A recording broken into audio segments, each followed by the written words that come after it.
한 줌의 겨자씨, 고통과 무상에 대한 가르침. 어느 날, 한 여인이 부처님을 찾아왔다. 그녀의 이름은 키사 고탐이었고, 그녀는 어린 아들을 잃은 슬픔에 빠져 있었다. 세존이시여, 제발 제 아이를 살려주세요. 그녀는 울며 부처님께 간청했다. 부처님은 조용히 말씀하셨다. 그 아이를 다시 살리고 싶다면 마을로 가서 아무도 죽음을 경험하지 않은 집에서 한 줌의 겨자씨를 받아오시오. 키사 고타미는 기쁨에 차서 마을로 갔다. 그러나 어느 집을 가든 가족 중 누군가는 세상을 떠난 경험이 있었다. 결국 그녀는 죽음이 모든 존재에게 공평하게 찾아온다는 사실을 깨닫고 다시 부처님께 돌아와 말했다. 세존이시여, 저는 이제 깨달았습니다. 죽음은 누구에게나 찾아오며 그 누구도 피할 수 없습니다. 부처님은 부드럽게 말씀하셨다. 그래, 세상은 무상하며 집착을 버릴 때 고통에서 벗어날 수 있느니라. 그녀는 결국 수행자가 되어 해탈에 이르렀다. 어느 날 제자 말룽갸 붓다가 붓다에게 여러 가지 형이상학적 질문을 던진다. 세계는 영원한가? 영원하지 않은가? 세계는 유한한가? 무한한가? 자아가 존재하는가? 존재하지 않는가? 열반 후에도 존재하는가? 존재하지 않는가? 세상의 본질은 무엇인가? 말룽갸 붓다는 이러한 철학적 문제들에 대한 답을 듣지 못하면 출가 수행을 계속하지 않겠다고 말한다. 이에 붓다는 독화살의 비유를 들어 그를 가르친다. 독화살의 비유의 핵심 내용. 붓다는 말룽갸 붓다에게 다음과 같은 비유를 들려준다. 어떤 사람이 전쟁터에서 독화살에 맞았다고 하자. 그런데 그가 나를 쏜 사람은 누구인가? 그는 어떤 계급인가? 그는 어디에서 왔는가? 그가 사용한 활은 무엇인가? 화살촉은 어떤 재료로 만들어졌는가? 같은 질문을 하면서 그 답을 알기 전에는 화살을 뽑지 않겠다고 한다면 그는 어떻게 되겠는가? 그 사람은 결국 화살을 빼기도 전에 독이 퍼져 죽을 것이다. 그러므로 그는 불필요한 질문에 시간을 낭비하지 말고 화살을 빼는 것이 우선이다. 붓다는 이렇게 말하며 철학적 형이상학적 질문에 집착하는 것이 수행의 본질과 무관하며 고통에서 벗어나는 실천이 더 중요하다고 강조한다. 어느 날 수행자 마라타가 깊은 고민에 빠져 부처님을 찾아왔다. 그는 출가하여 수도했지만 여전히 마음속의 괴로움에서 벗어나지 못하고 있었다. 세존이시여, 저는 고통을 피하기 위해 수행을 하고 있습니다. 그러나 삶에는 여전히 괴로움이 가득합니다. 고통에서 완전히 자유로워질 방법이 있습니까? 부처님은 조용히 마라타를 바라보며 미소 지으셨다. 마라타여, 사람은 살아가면서 화살을 맞는 것과 같으니라. 사람이 숲을 걷다가 갑자기 화살을 맞으면 그는 고통을 느낀다. 이것이 첫 번째 화살이니라. 첫 번째 화살은 삶에 피할 수 없는 현실이다. 몸이 아프고 사랑하는 사람과 이별하고 실패를 경험하는 것. 이 모든 것은 인간이라면 누구나 겪는 일이다. 세존이시여, 그렇다면 제가 느끼는 이 끝없는 괴로움은 무엇입니까? 마라타여, 첫 번째 화살은 피할 수 없지만 사람들은 두 번째 화살을 스스로 쏘는구나. 이 두 번째 화살은 그 고통을 대하는 마음에서 비롯되느니라. 첫 번째 화살은 외부에서 온 현실의 고통이다. 그러나 두 번째 화살은 자신의 마음에서 만들어진 고통이다. 사람은 첫 번째 화살을 맞고 나서 이렇게 생각한다. 왜 나에게 이런 일이 일어났는가? 내가 무엇을 잘못했기에 이런 고통을 당하는가? 이 고통은 영원히 끝나지 않을 것이다. 이러한 생각이 바로 두 번째 화살이니라. 마라타여, 첫 번째 화살은 우리가 막을 수 없지만 두 번째 화살은 스스로 피할 수 있는 것이니라. 어떻게 하면 두 번째 화살을 맞지 않을 수 있습니까? 다음 세 가지를 기억하라. 첫째, 고통을 있는 그대로 받아들이라. 둘째, 그 고통을 더 키우지 말라. 셋째, 지금 이 순간에 집중하라. 그러면 너는 더 이상 스스로 화살을 쏘지 않을 것이다. 우리의 삶에서도 고통은 피할 수 없다. 그러나 우리가 그것을 어떻게 받아들이느냐에 따라 괴로움이 될 수도 있고 평온이 될 수도 있다. 어느 날 한 수행자가 부처님을 찾아왔다. 그의 이름은 나자가하의 판타카였다.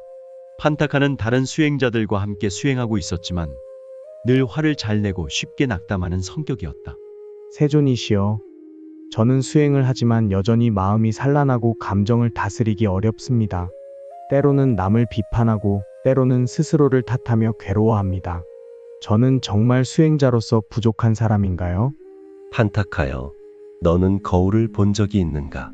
네, 세존이시여. 거울을 보면 제 얼굴이 보입니다. 거울은 너에게 무엇을 보여주느냐? 제 얼굴을 있는 그대로 보여줍니다. 깨끗할 때는 깨끗하게, 더러울 때는 더럽게 말입니다. 그렇다면 내 마음도 거울과 같으니라. 거울은 무엇이든 숨기지 않고 그대로 비추는구나. 너의 얼굴이 더러우면 거울을 깨끗이 닦아야 하듯이 내 마음이 흐려지면 그것을 닦아야 하느니라. 그러나 사람들은 거울이 아닌 남을 먼저 보려고 하느니라. 자신의 얼굴이 더러운데도 남의 얼굴에 묻은 티끌을 지적하며 비웃는다. 그러나 먼저 해야 할 일은 자신의 거울을 닦는 것이니라. 너는 수행을 하면서도 스스로를 자꾸 의심하고 남들과 비교하며 괴로워한다. 그러나 내 마음을 거울처럼 바라본다면 있는 그대로 보고 다듬을 수 있느니라. 판타카는 깊이 고개를 숙였다. 그러나 세존이시여, 저는 제 마음을 어떻게 닦아야 할지 모르겠습니다. 거울을 닦는 방법은 간단하니라. 먼지를 닦고 흐려진 표면을 깨끗이 하면 되느니라. 마음도 마찬가지이니 내가 할 일은 세 가지뿐이다. 첫째, 자신을 있는 그대로 바라보라. 둘째, 자신의 마음을 비난하지도 감추지도 말라. 셋째, 깨끗한 마음을 유지하기 위해 매일 노력하라. 그러면 너의 마음은 맑은 거울처럼 빛날 것이다. 세존이시여, 저는 남을 탓하고 남과 비교하며 제 자신을 힘들게 했습니다. 그러나 이제야 알겠습니다. 제 거울을 닦아야 하는 것은 저 자신뿐입니다. 마음이 깨끗한 사람은 세상을 맑게 보느니라. 그러나 마음이 흐려진 사람은 세상을 탁하게 본다. 그러니 언제나 내 거울을 닦으며 살아가라. 그날 이후 판타카는 더 이상 남을 탓하지 않고 스스로를 불필요하게 비난하지도 않았다. 그는 매일 자신의 마음을 돌아보며 맑은 거울처럼 깨끗한 마음을 유지하기 위해 노력했다. 어느 날 사와티 성의 왕이 신하들과 함께 길을 걷고 있었다. 그때 길 한쪽에서 한 남자가 거대한 코끼리를 끌고 가는 모습을 보았다. 그는 이 나라의 유명한 코끼리 조련사 필사카라였다. 왕은 조련사를 보고 문득 궁금해졌다. 그대는 많은 코끼리를 길들이는 사람이라 들었다. 그렇다면 한 가지를 물어보겠노라. 코끼리의 가치는 무엇으로 결정되는가? 코끼리 조련사는 왕의 질문을 듣고 곰곰이 생각하다가 대답했다. 전하, 코끼리의 가치는 몸집의 크기, 상아의 길이, 피부의 색깔로 결정됩니다. 큰 코끼리일수록 상아가 길수록 더 희귀한 색을 띨수록 그 가치는 높아집니다. 왕은 고개를 끄덕였지만 그 순간 곁에 있던 부처님께서 조용히 미소 지으며 말씀하셨다. 왕이시여, 코끼리의 가치는 겉모습에서 오는 것이 아니니라. 진정한 가치는 그 코끼리가 어떻게 행동하는지에서 결정됩니다.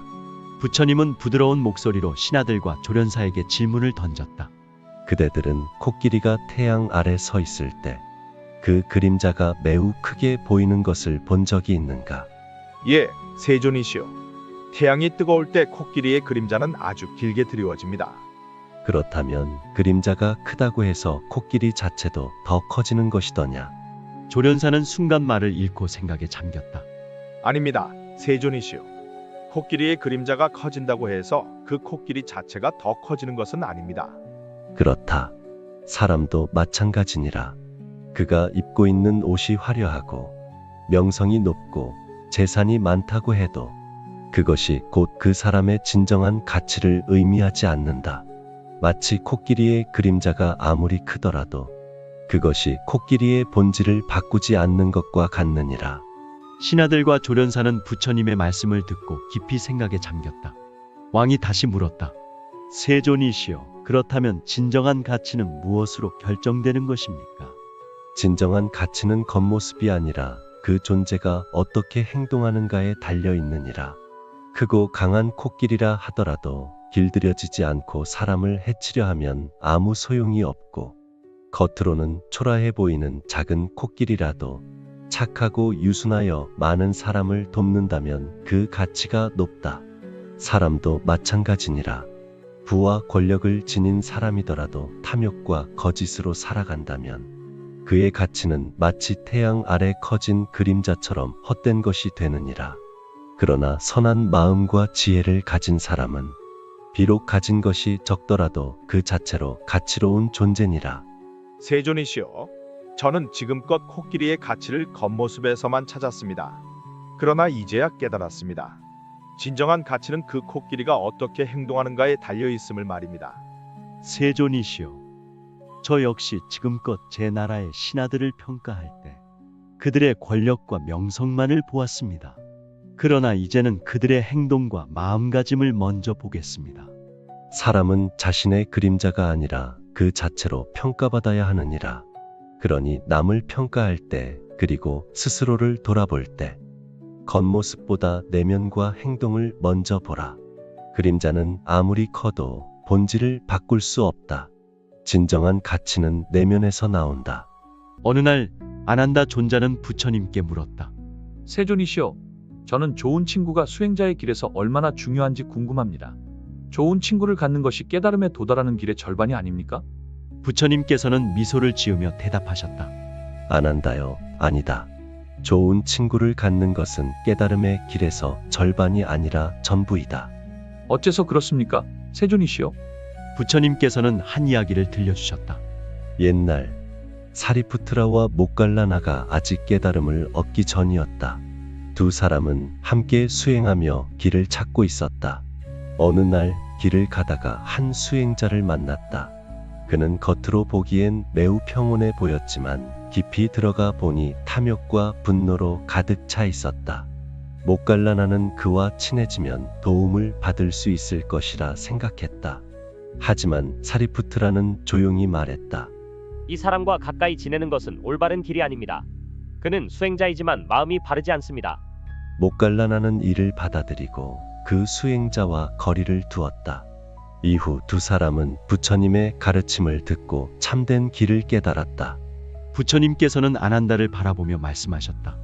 아난다요, 좋은 친구를 가까이 하면 바른 길로 나아갈 수 있지만 나쁜 친구와 어울리면 수행이 무너진다. 좋은 친구는 수행자의 삶을 밝히는 등불과 같다. 세존이시여, 저는 이제 깨달았습니다. 좋은 친구를 가지는 것이 깨달음의 전부임을요. 부처님께서는 미소 지으며 마지막으로 말씀하셨다. 그러므로 수행자는 좋은 벗을 가까이 하고 나쁜 벗을 멀리 해야 한다. 그것이 바른 길이다. 어느 날 아난다 존자가 부처님께 물었다. 세존이시여, 어떤 이는 바른 수행을 하지만 어떤 이는 쉽게 방황합니다. 그 차이는 어디에서 오는 것입니까?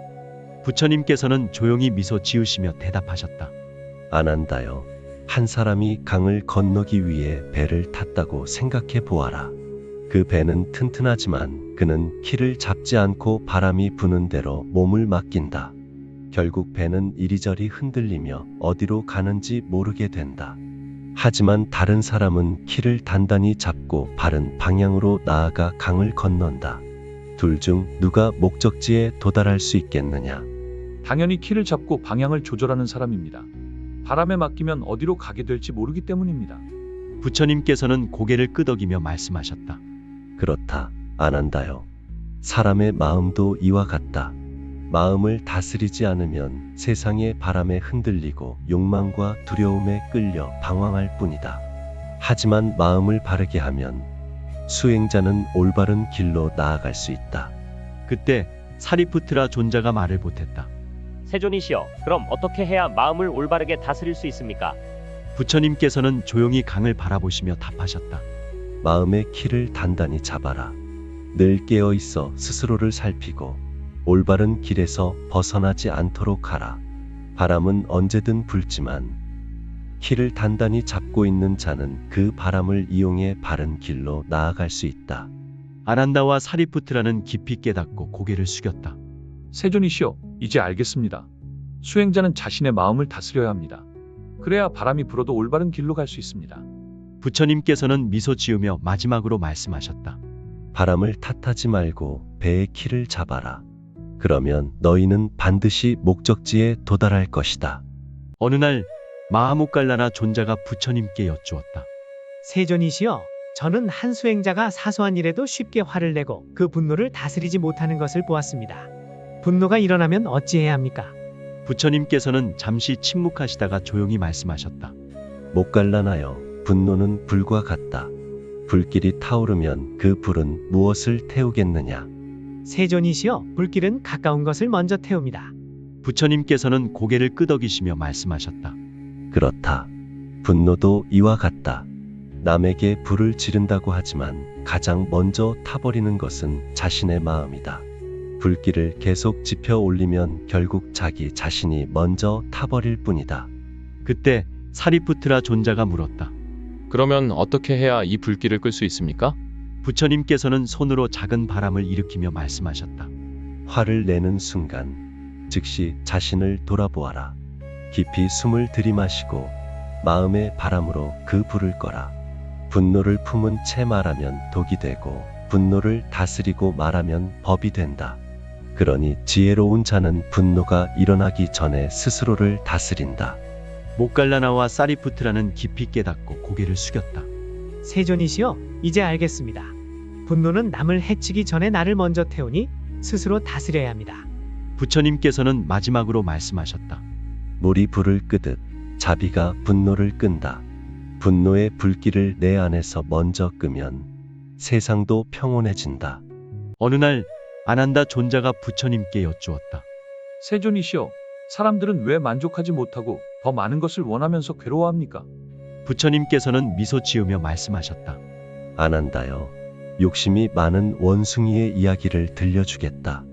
멀리 깊은 숲속에 욕심 많은 원숭이 한 마리가 살고 있었다.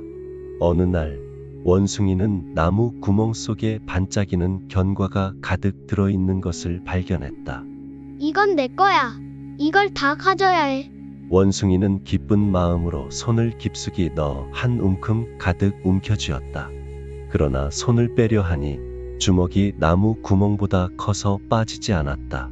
그때 숲속을 지나던 어리석은 원숭이가 그 모습을 보고 말했다. 그걸 놓으면 손을 뺄 수 있을 텐데 왜 그러고 있니? 욕심 많은 원숭이는 고개를 저었다. 아니야. 이걸 놓치면 안 돼. 나는 이걸 꼭 가져야 해. 하지만 시간이 흐를수록 손이 빠지지 않는 원숭이는 지쳐갔다. 결국 힘이 빠져 나무 밑으로 쓰러졌다. 부처님께서는 아난다를 바라보며 말씀하셨다. 아난다여, 사람들도 이 원숭이와 같다. 욕심을 놓지 않으니 스스로를 가두고 괴로워하는 것이다. 만족할 줄 아는 사람이야말로 진정한 자유를 얻는다. 아난다는 깊이 고개를 숙이며 말했다. 세존이시여, 이제 알겠습니다. 욕심을 버려야 괴로움도 사라지는군요. 부처님께서는 마지막으로 말씀하셨다. 탐욕을 놓아라. 그러면 손을 빼고 자유롭게 나아갈 수 있을 것이다. 어느 날 아난다 존자가 부처님께 여쭈었다. 세존이시여, 악한 사람들과 가까이 하면 수행자는 어떤 영향을 받습니까? 부처님께서는 조용히 말씀하셨다. 아난다여, 악한 마음은 산불과 같아 가까이 하면 타버리고 만다. 한 수행자가 길을 가던 중 겪은 일을 이야기해 주겠다. 옛날 한 수행자가 깊은 숲속에서 홀로 수행하고 있었다. 그는 마음이 평온했고 늘 자비심을 가지고 살아갔다. 어느 날 그가 숲길을 따라 걸어가고 있을 때 저 멀리서 거대한 산불이 타오르고 있었다. 불길은 바람을 타고 빠르게 번져나갔고 주변의 나무와 풀을 모두 집어삼키고 있었다. 수행자는 급히 반대 방향으로 달려갔다. 그러나 길을 가던 중 한 남자를 만났다. 그 남자는 불길을 향해 걸어가고 있었다. 거기 서시오. 불길이 다가오고 있어. 수행자가 외쳤다. 그러나 그 남자는 비웃으며 대답했다. 이 불길쯤이야 아무것도 아니오. 나는 이 길을 여러 번 걸었소. 그냥 가던 길을 가시오. 수행자는 더 이상 말리지 않고 혼자 빠르게 벗어나 안전한 곳으로 도망쳤다. 결국 산불은 모든 것을 태워버렸고 그 남자는 불길에 휩싸여 사라졌다. 부처님께서는 아난다를 바라보며 말씀하셨다. 아난다요. 악한 사람과 가까이 하는 것은 이 수행자가 불길을 피하지 않고 걸어가는 것과 같다. 악한 마음과 가까이 하면 결국 자신도 그 불에 타버릴 것이다. 아난다는 깊이 깨닫고 고개를 숙였다. 세존이시여, 이제 알겠습니다. 악한 이들과 가까이 하면 수행이 무너지고 선한 이들과 함께하면 바른 길을 갈 수 있습니다. 부처님께서는 미소 지으며 마지막으로 말씀하셨다. 산불을 피하듯 악한 마음을 피하고 맑은 물을 찾듯 선한 마음을 가까이 하라. 그러면 너희의 삶도 맑고 평온해질 것이다.